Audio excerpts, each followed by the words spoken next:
Welcome to Inspiring Insurance. Our goal is to provide value to the insurance industry through real-life experiences from insurance professionals who have walked the walk. You can expect to hear story sharing, top tips, and practical advice to help you grow and succeed in your career. We hope you enjoy this episode's guest. Welcome back to Inspiring Insurance. This week I am joined by Nici Haynes from Barrack Broking, located up on the Sunshine Coast. Nici is the principal broker in the firm. How are you doing today, Nici? Yeah, I'm good, thanks. How are you? I am doing well, thank you. Thanks for joining me. Thank you for volunteering to share your story. Why don't you walk us through it? I know we've originated in the UK and Ireland from your background, and here we are now in Australia, a bit of time later. So why don't you give us the story? Yeah, you're not allowed to call Ireland the UK, by the way. Okay. So I started working insurance when I was fairly young because my dad was CFO for a life insurance company. So whenever I asked for pocket money, I got told there was jobs for me to do there. So I probably started working with him when I was 14 or 15, but working with him probably put me off insurance more than inspired me. And it was after I finished uni, I was looking for roles and I found a role in a reinsurance company in Dublin. And Dublin is a hub for these kind of companies because we've got a low tax rate. And that was quite interesting, working in claims for reinsurance, working like the claims that we had were big hospitals in the US who had potentially left sponges in people after operations and things like that. So interesting things, and got into aviation and satellite claims after that. I was there for about 5 years, and then the GFC hit Ireland and hit us quite hard because we were so reliant on the US. So when that hit, everything went a bit quiet in Dublin, and I decided it was kind of good time for a change. So came over to Australia after traveling through Asia for a few months, and started working here in Sydney. So I was in Sydney for 12 years and then up to the Sunshine Coast 3 years ago. In Sydney, I worked for what was OAMPS, now Gallagher's. And that was how I got my visa. So I stayed there for 5 years. And I think I was quite lucky at the time because when I came over at first, I was told I wasn't going to get a visa. And working with them, I started in claims and then transitioned into broking after about 6 months. And then after Gallagher's, I worked at Zurich for a little bit in the risk team, and then decided to transition back into broking. The working internally in the risk team wasn't really for me. Yeah, nice. And fast forward through that to now, so you're principal broker of the Sunshine Coast branch. What do you do on a day-to-day now? I feel like everything. So when I started with Barrack, I was the third employee. So the two directors set up, and I was the third employee. And so I left for about a year and a half, and then came back again. And so in that hiatus, I worked as an insurance manager for an energy company.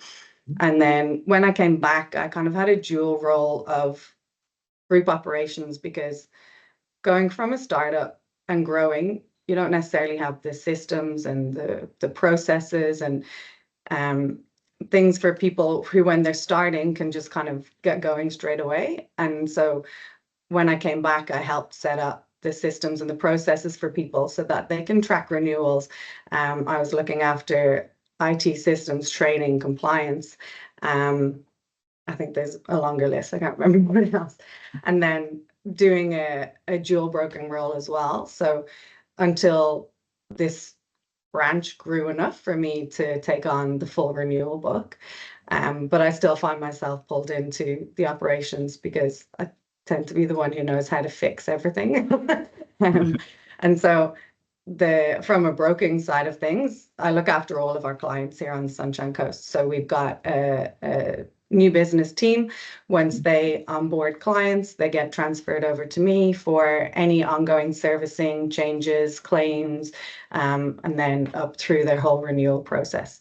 Because we're growing, we're quite flexible. So we're a team, we all jump in wherever is needed. And so, yeah, I think more so than in the bigger companies where you're kind of in financial services team or you're in like construction team. Yeah. Here, we do everything, Yeah, nice. which is good. Big all-rounder. Yeah. Yeah, nice. So you've worked in the UK market, you've worked in the Australian market. What have you found being the biggest challenge going from one to the other? Or do you think there's a big advantage in coming across to Australia with your knowledge? Yeah, I think everybody should work in the London market at some stage. It's where insurance started. So I think everything here is based on the Lloyd's market. And if you haven't experienced Lloyd's and walked through there with a slip trying to get it stamped and signed, then you don't really understand where insurance originated from.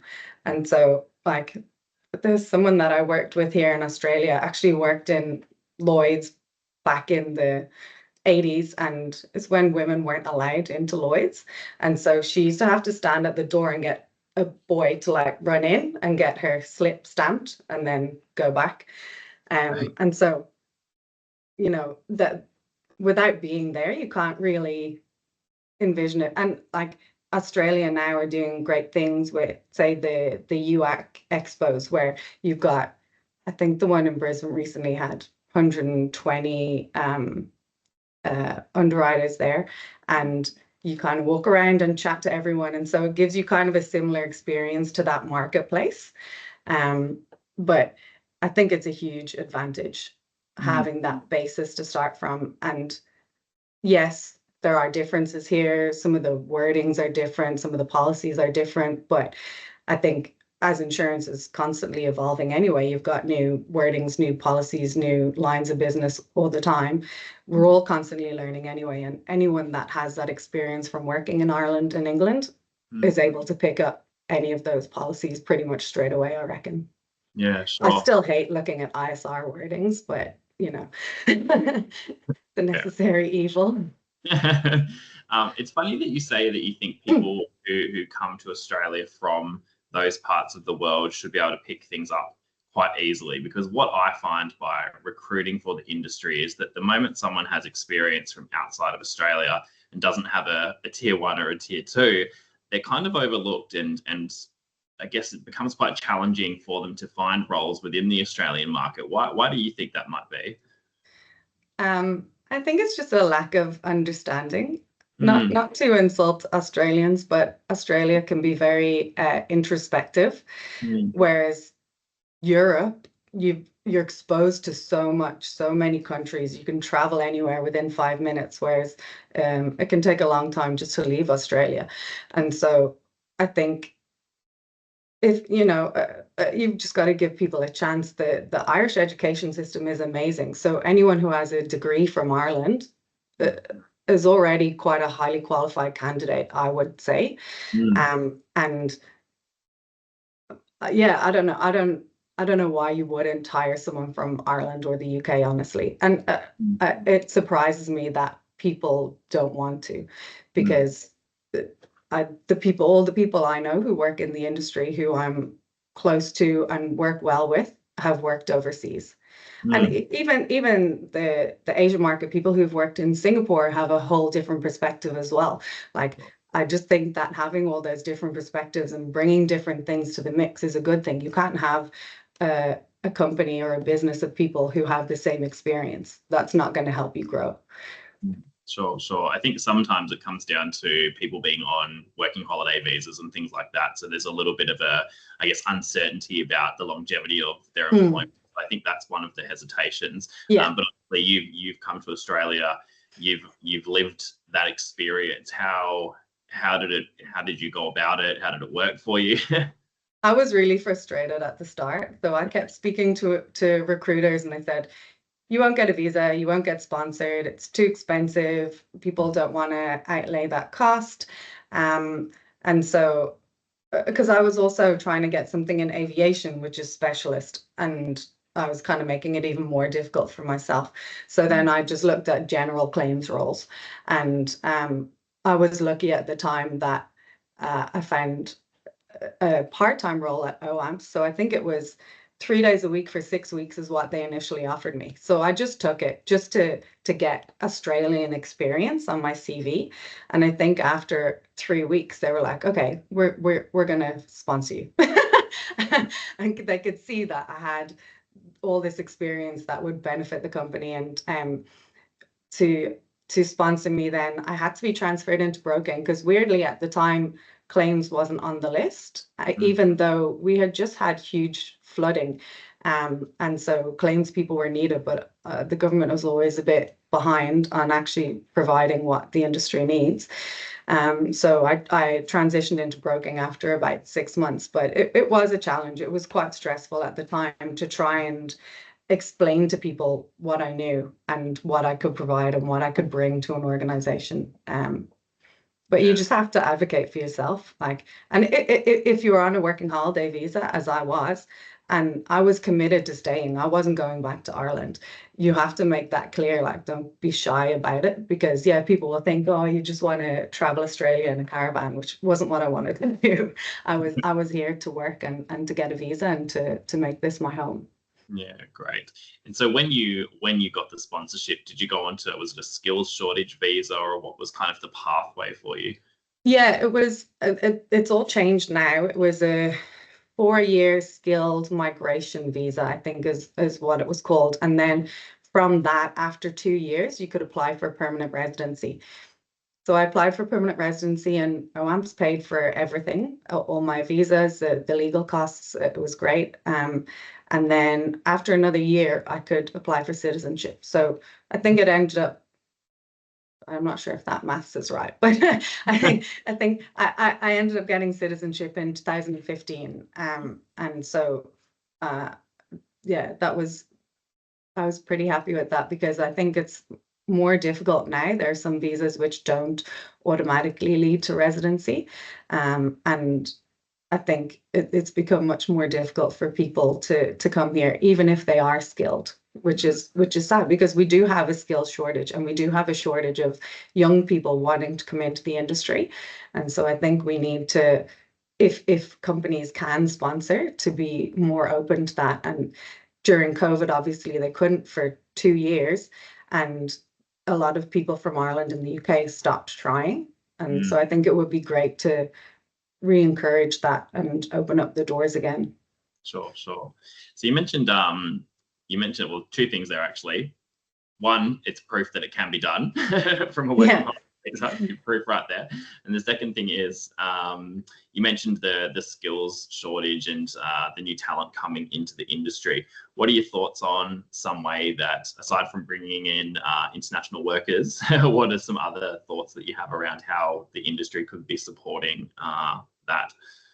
I think we need to speak to kids in schools. When I was in school, we had different people coming in from universities.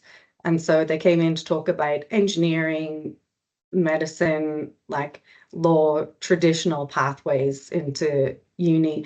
Nobody really came in to talk to us about insurance. It's not the most exciting thing to talk about, but people just don't know what's available. They just think, and the industry has changed a lot over the years as well. It's not just people in suits sitting in an office not talking. Like, there's a lot this industry has to offer for extroverts, which you probably don't think when you're in school. You think it's pretty boring, really, which I mean I did. And so there isn't like a university pathway as such. You've got to come in, and a lot of people have different education, coming straight from school or having done something in uni that they don't want to continue. But I think we need to have people advocating for the industry in schools, in trade fairs, school fairs, whatever it is. And like let people know that you can earn good money in insurance as well. Like that's what drives a lot of young people. What can I study? Where can I go where I'm going to earn the most money? Like it can be profitable for people. For sure, for sure. No, that's great insights. Thank you. So you've obviously worked your way up in your career, and you moved into broking for the visa side of things initially, but you've obviously worked your way up to principal broker now. In your eyes, what sets a good broker apart from a not so good one? Um, Back when I was working at OAMS, we were in the corporate team, and the part of the team that I was in used to be a company called CGM, and they were a little corporate specialist boutique broker who were super client centric, so much so that insurers would get irritated by them because they didn't necessarily strike the balance. They were 100% what is best for the client. We are your trusted advisor. We are your internal claims manager or internal insurance manager. Like we want to be in your business, know everything about it, represent you, and be your trusted person. I think you have to gain that trust with clients. Where it becomes transactional is where we're just saying, this is the premium, and they're not getting any advice component to it. It's so easy for them then to just go to someone else. You're just an email address. They don't care about you, what you can provide them, what advice you can give them. So I think we have to be speaking to our clients, providing advice, make sure they trust us and make sure they know that we actually know what we're talking about. This isn't just about your premium. Yes, we can give you a list of premiums, but this is what we know about the industry. This is what we know about your business. This is how we're representing you. Yeah. And do you feel like that trust is something that you can earn quite quickly, or is it a bit of a longer game approach? It depends on the client completely. Some people I think are untrusting because they've had bad experiences. They might have had claims that haven't been paid, or had, feel like they haven't been given the best advice before, and it can take a little bit longer to get them on board. But when you do, they're the most loyal clients because they actually, when they've had claims and they've been in a bad situation, when they get good service and good advice, then they trust you for life. I find it harder with the smaller clients who, just see insurance as an expense. They've never had a claim. They think, oh, I don't even know why I need this. I'm just buying it because I have to. And I nearly feel like they have to go through a bad claim to appreciate why they're buying insurance, because to them it's just a number on a balance sheet and they want to reduce costs as much as possible. What do you think some of the common mistakes brokerages are making when it's either coming to winning new business or retaining to existing business? What do you see happen? I think that some brokers are focusing on the cost of employees rather than the value that they bring. We're a people business, and clients aren't buying insurance, they're buying this relationship. And so some brokers are just focused on dropping that bottom line and getting this percentage of profitability, which may or may not be realistic, but they're not focusing on the people, paying them right, training them. There's a lot of brokers that will just say, all right, you're in the door, here's your book of business. And there's no support, no training. You're expecting people to come in from day one and sell. Like, they don't know what they don't know. And when I first came into the industry, I was nearly afraid to ask questions because I thought it would show that I didn't know things. But of course you don't know things. Everybody knows you don't know things. And so not asking the question is only detrimental to yourself. We have to have that training and support in place so that young brokers, any brokers, have people to go to ask questions, to get advice, because we can't know everything. It's not possible. For sure. And you're absolutely right, because what we see with candidates in the market is that one of the in the top three things they're screaming out for is really, really structured training and additional support, which is why some people are looking to move, because they're not being provided that. Is there anything that you do in your business which sets brokers up for success from a training and support sort of angle, or anything that you think businesses could be doing to set them up for success? Yeah, I can't say that we're perfect either. I think it's lacking across the industry. But we use tools like LMI College, which have really good training modules. And when someone starts, we've got a list of training modules that they have to complete within the first 6 weeks. And then we pick a different module every quarter for everybody to complete. We share the insurer web training. We encourage people to go to any kind of training that's available. I think sometimes people get so bogged down in all the administration and all their work that they don't actually take the time out, but we're kind of continually pushing people to do that training. And if you want to study any courses, that's open as well. You know, we provide support and funding for that. So I think that helps people, because some people coming in, you know, you do the tier 1 and doesn't necessarily teach you how to do your job. I completed the diploma in Ireland, diploma in insurance, and then the diploma in risk management here. And it just gives you a little bit more of an idea of what you need to do and what's expected. But really, it just takes time. It's not something you can rush. And I for sure tried to rush it and try to look like I knew everything within 5 minutes. And it's not possible. You have to be around good people.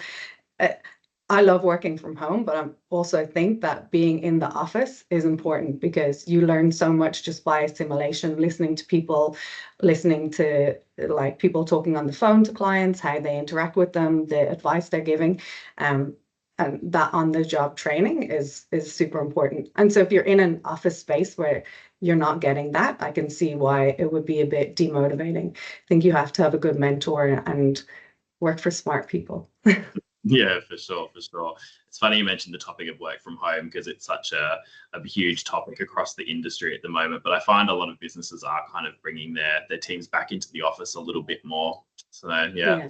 Something to watch. It will be very interesting to see how that evolves. Yeah, I think it's important for newer people to the office to be in the office a little bit more, but everything has to be balanced, right? You have to balance that time people need away from the space sometimes for their mental health, because sometimes it's not always the best thing for someone to feel pressured to be there 5 days a week. Yeah, for sure. Completely agree. What's something that someone new to broking could be doing early on to set themselves up for success? What's something that you wished you'd known at the beginning of your broking career?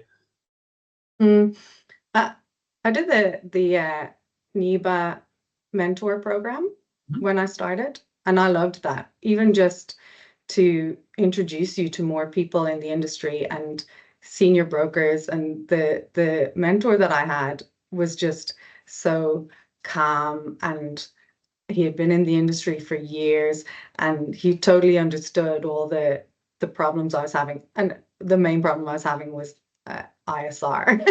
And why is it so different to a normal property policy in my head? But I think, yeah, having a great mentor, whatever way you do that, helps. Having someone that you can trust, that you can go to with all your stupid questions, and have someone that is supporting you and has your back, because sometimes it feels difficult to say that to your manager, that you're having problems in certain areas. Even though they might provide you with support, they might also be super busy and you don't want to bother them with it. So it's nice to have an external mentor. Sure. Yeah, sure. Love that. What's next for you? When does Principal Broker take you? Honestly, I'm not sure. I quite like managing people, so we do need to hire somebody else towards the end of the year to help me with the renewal book, because it's growing quite quickly. In a small company, there's always opportunity. We're looking to open branches across the country, so with that comes lots of leadership opportunities. I do like being in the Sunshine Coast, and Queensland has a lot to offer. It's growing a lot, and with the Olympics here in 2032, there's a lot of investment in Brisbane and the Sunshine Coast. So I think there's opportunities will present themselves in the next few years as the investment comes. Yeah, nice. You just need someone to hand over all your ISRs to. That's what I've picked up. Exactly. Nice. So I guess we'll wrap things up with one of our kind of ending questions here. But what do you think you'd be doing now if you hadn't found a career path in insurance? I might be a lawyer. I studied business and law, and so that was my other option. I'd probably be doing family law, actually, and, advocating for single moms. That would have been my other choice. Yeah, nice. Love it. Well, Nici, thank you so much for being a guest on our little show here. I think this has been really, really good. Really excited to see, I guess, what's next for you. Who knows? I really appreciate you taking the time. Thank you. Thanks so much. Thanks for listening. A big thank you to our guest, and we hope you found some value from this episode's chat. If you enjoyed the episode, be sure to send it to a mate and hit follow so you don't miss what's next. I'm Nathan Anning, Director and Insurance Recruiter at Impact Talent Australia. Catch you next time.